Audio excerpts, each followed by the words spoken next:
Welcome to What's Going On. I'm your host, Colin Job. Right here on REMIC TV, we have a really good show for you tonight. My guest is Camille Jones. Camille's a financial planner. Camille's going to come on and tell us why you need to plan for your financial goals. And in just a few minutes, in a moment, we'll take a break. We'll be right back to What's Going On.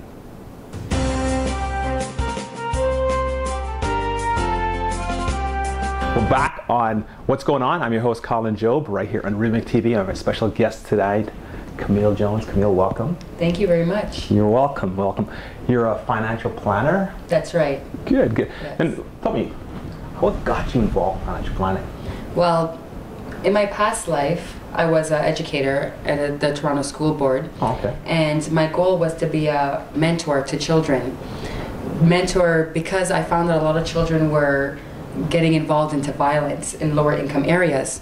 So I said to myself, from 9 to 3:30, I could be their mentor. I could teach them how to be better citizens. But the problem was they're going back to these poverty-stricken environments. So I said to myself, who is the #1 teacher in a child's life? It's parents. So I said, let's work from the top down as opposed to the bottom up. Let's teach the parents how to pay themselves first, put value towards their money, stop looking at where they're living today and start striving to where they're going to be tomorrow.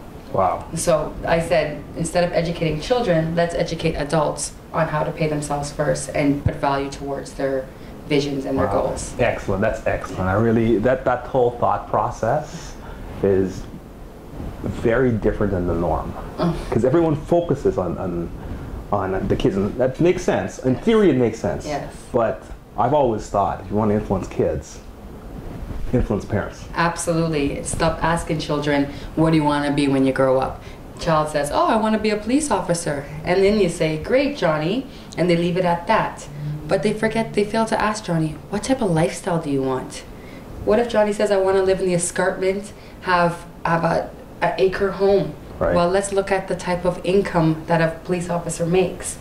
So if the job that you desire, that you wish to have, is not matching the lifestyle that you desire, that's where adults get these credit issues. And that's where the whole revolving door of not being able to manage money comes into play. Do you realize what you're saying? Oh, it's very interesting.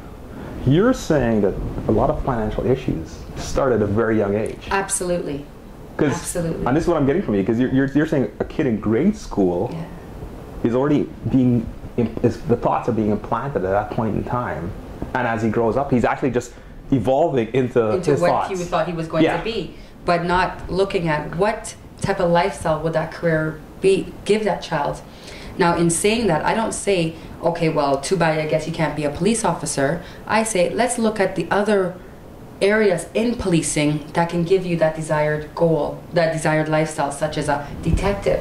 Right. Let's look at other areas so that we could put goals towards moving up the ladder so that we can get the lifestyles that we desire. Because at the end of the day, the career that we choose is there to build the lifestyle that we desire. Excellent, excellent. That's really interesting, because a lot of times, well, we don't, in my opinion, we don't talk about money. No. We don't talk about it enough, and a lot of people are brought up to think that money is somehow negative. Absolutely. It's evil. Oh my God, you get a lot of money, bad things are going to happen to you, right? And the fact of the matter is, money does make a difference. Absolutely. I mean, it determines what street you're going to live on. Exactly. Absolutely. I mean, try to buy some groceries without money. Good luck. Absolutely.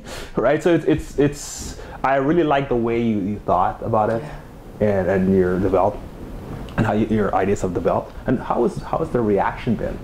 The reaction has been quite positive, because I'm just by asking these thought-provoking questions, I'm opening up more ideas in that individual's mind that they never thought about initially.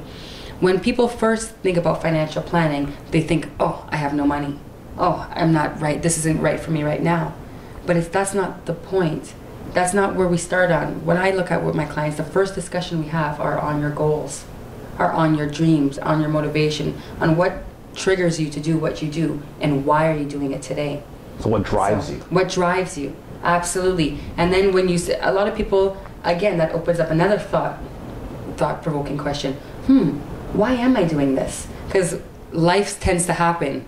Right. And we start getting into situations or into a lifestyle that we didn't really want because we fail to remember why we were doing it. We get sidetracked. Absolutely. Absolutely. Very interesting concept. And so people, so does the person have to be in a particular income bracket to work with you, or does it matter? Like what kind of person do you generally work with? Well, right now, generally my average client, they are in the moderate to high income brackets. But in saying that, I go out and see everybody because my passion is financial literacy.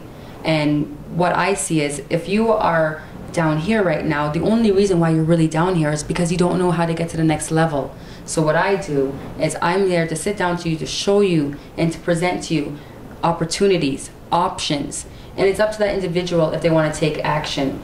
Now, I will still take that small individual if they have the mindset, if they're ready to go ahead. Because you know what, that small individual, their new goal is now no longer down here. It's going to be up here. And I want to be that driving force, and I want to be there for when they do become a part of my moderate to plus. Because again, some of the people that are where they are now initially started down here. And the main reason is because if you don't know, then you don't know. Exactly, exactly. So I don't discriminate.